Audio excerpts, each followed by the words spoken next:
Bonjour à toutes et à tous. Je fais un test pour tout vous dire, un essai d'une vidéo. Alors je sais pas du tout si je la posterai ou pas, mais voilà, j'avais envie d'essayer pour le fun, de faire une petite vidéo et je vous propose dans celle-ci de faire une petite revue de mes disques des Sisters of Mercy.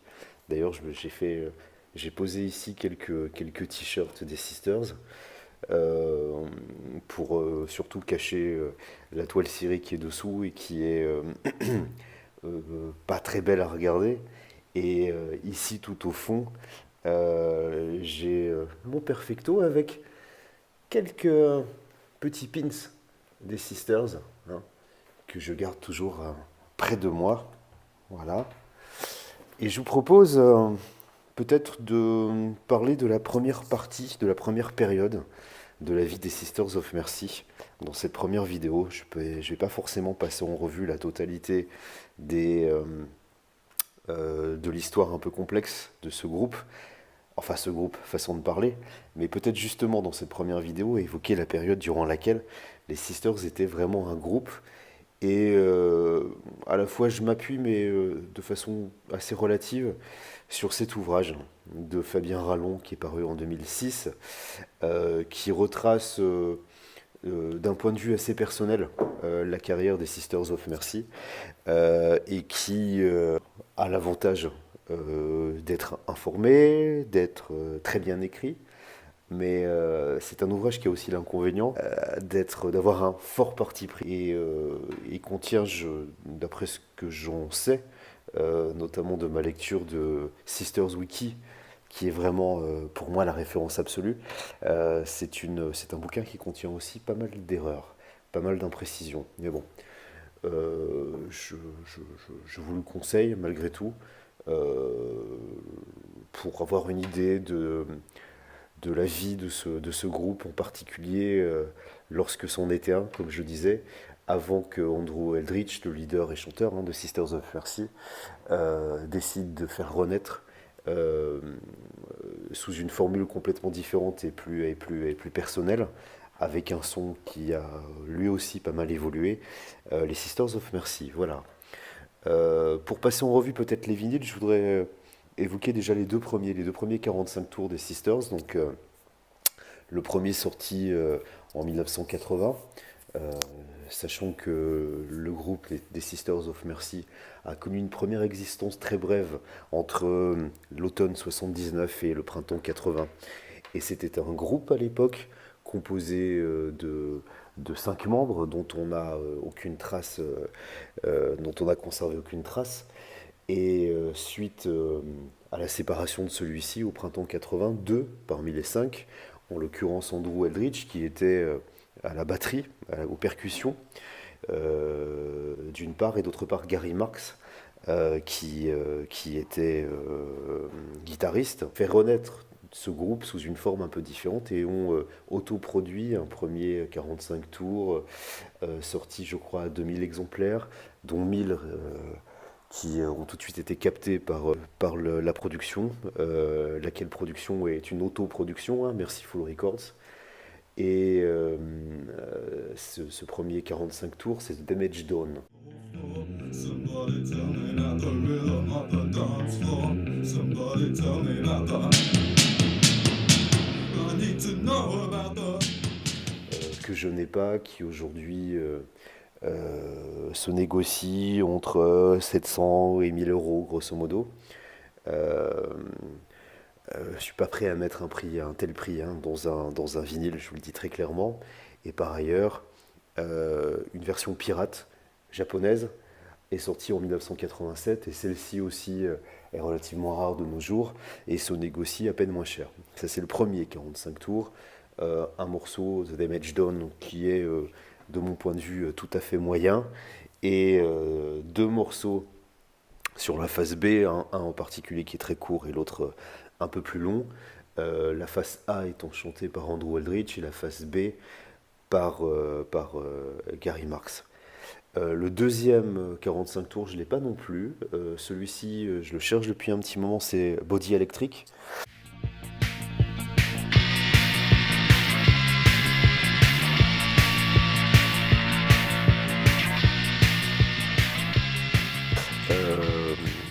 qu'on trouve entre 100 150 euros grosso modo de nos jours, en état correct, en état plutôt bon. Je ne désespère pas de le trouver, mais pour l'instant, moi j'ai encore une barrière psychologique, hein, pour un 45 tours, plus de 100 euros, ça me dépasse.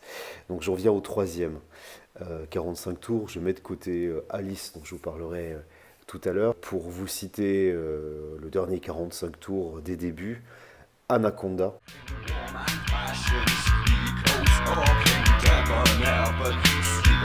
Ici présent,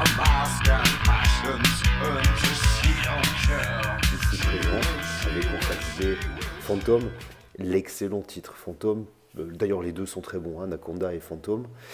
Que l'on trouve, lui, hein, ce disque à des tarifs tout à fait raisonnables aujourd'hui sur Internet et, ma foi, encore assez facilement. Voilà. J'en viens donc en 1982 au premier disque qui a vraiment marqué l'histoire des Sisters of Mercy, Alice.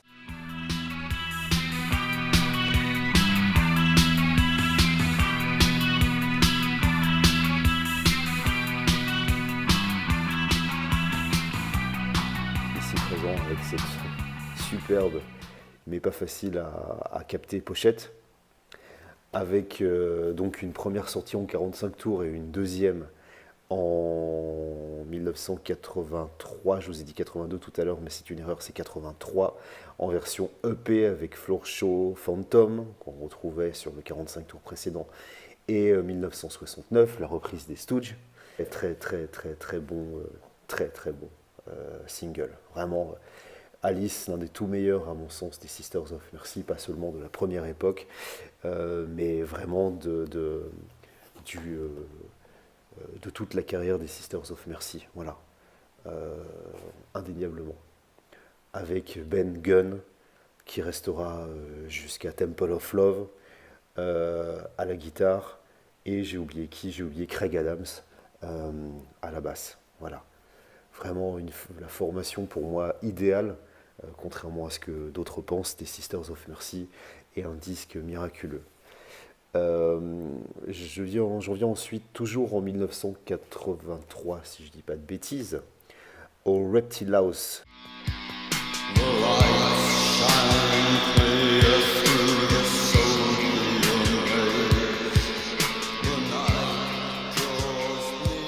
Avec Kiss, Light, Valentine, Fix, Burn, donc là aussi un mini-album.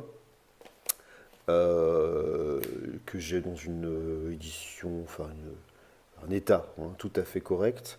Il existe plusieurs versions de cette EP, plusieurs versions en particulier liées à l'impression de la pochette. Certains l'ont relativement, puisque Sisters Wiki le dit ainsi, relativement violette, d'autres relativement rose, certains avec un fond plus noir, moi avec un fond, vous voyez, un peu plus bordeaux, disons. Des morceaux très dark dans cette EP, hein, tous très très dark. Moins single que pouvait l'être Alice, dont je vous ai parlé juste avant. Je ne suis pas extrêmement fan du Reptile House, mais c'est un jalon majeur, hein, dans l'histoire des Sisters of Mercy, et probablement l'un des disques, sinon le disque, que préfèrent ceux qui s'intéressent à cette période et qui préfèrent cette première période des Sisters of Mercy, en particulier tout le volet vraiment post-punk et très sombre des Sisters. Par contraste, le P suivant, 1984, 3 ou 4, j'ai un petit doute, le très connu Temple of Love.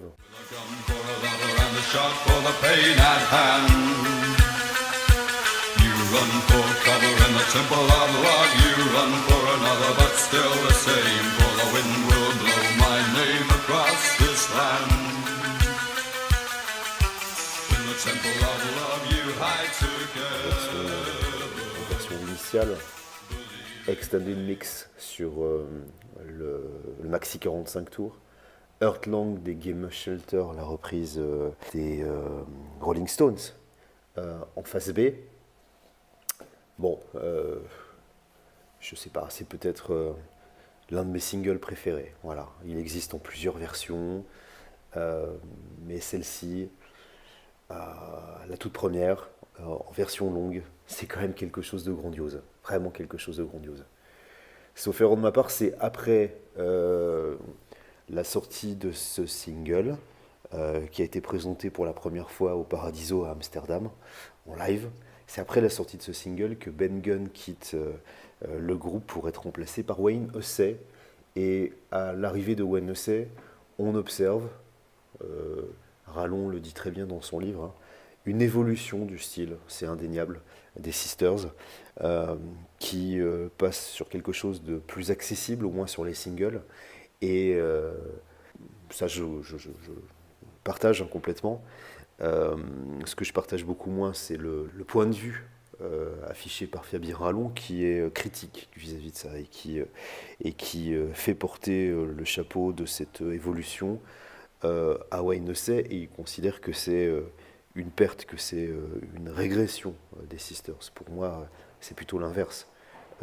Et les 3 singles qui suivent, que je vais vous présenter tout de suite, et le premier album, le premier, le seul, l'unique, le définitif, celui pour l'éternité, représente pour moi au contraire l'apogée des Sisters of Mercy. Alors les 3 singles en question, je commence par celui-ci, l'un des plus sous-cotés à mon avis, Body and Soul.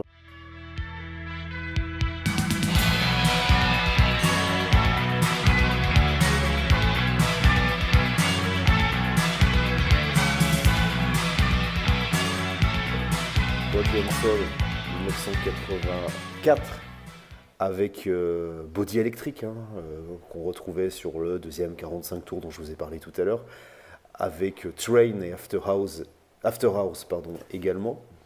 Vraiment un super morceau, vraiment un super morceau. Une super pochette aussi de Gustave Doré, vraiment topissime pour moi. Et ce morceau, si vous ne le connaissez pas ou si vous le connaissez peu, écoutez-le vraiment. Le single suivant, Walk Away. And in the summer when the clouds come through, I might go the same way too if you and I could talk together. Période compliquée pour les Sisters of Mercy, puisque c'est à ce moment-là que Gary Marks, le membre fondateur avec Andrew Eldritch, quitte le groupe pour suivre un projet qui s'appelle Ghost Dance. Et cette chanson, Walk Away, est, paraît-il, dédiée à Gary Marks. C'est le deuxième, comme ici Body and Soul, hein. Walk Away, c'est le deuxième morceau qui sera repris, je n'ose pas dire un extrait puisqu'ils sont sortis avant, mais c'est le deuxième morceau qui sera repris dans le premier album des Sisters of Mercy. Pour moi, s'il y a un seul disque, outre l'album, hein, mais s'il y a un seul disque des Sisters qui peut vous être utile si vous voulez découvrir le groupe, c'est celui-ci. C'est simple, tous les morceaux sont excellents. Walk Away, à la différence de ce que dit Fabien Rallon, c'est un très bon morceau, très bon morceau des Sisters. Et alors, les deux sur la face B, c'est rien de moins que 2 des meilleurs morceaux des Sisters of Mercy, tout simplement. On the Wire, un peu plus rêche, Poison Door, un peu plus pop, si j'ose dire. Enfin, c'est tout à fait relatif, ça. Hein. Mais ces 2 morceaux-là sont vraiment des musts. Et les 3 alignés, Walk Away, Poison Door et On the Wire, c'est vraiment le top du top. No Time to Cry. It's just a feeling I get sometimes.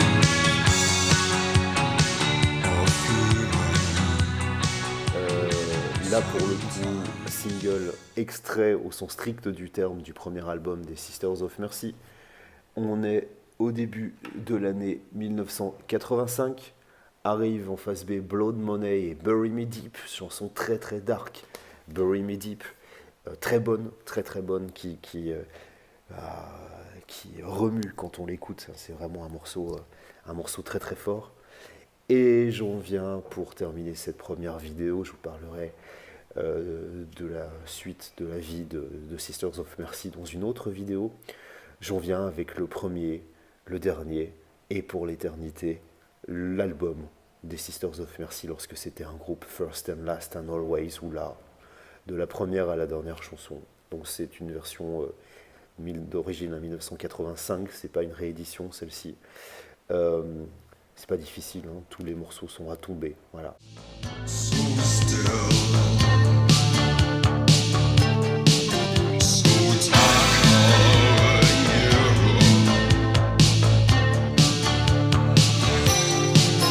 and I ride down the highway 101. Ship of fools, I'm falling further down. If you can see me, Marianne, reach out and take me home. Marianne. La face A notamment, qui a été vraiment écrite, hein, dont la musique a été écrite bien plus par Wayne Hussey que par Andrew Henrich.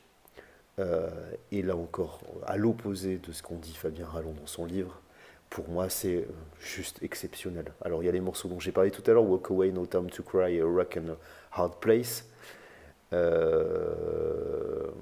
Et puis il y a le reste, hein, le premier morceau, Black Planet, qui a fait l'objet d'un clip, excellentissime. Et je n'ose même pas vous parler de Marianne, si jamais vous ne connaissez pas ce morceau.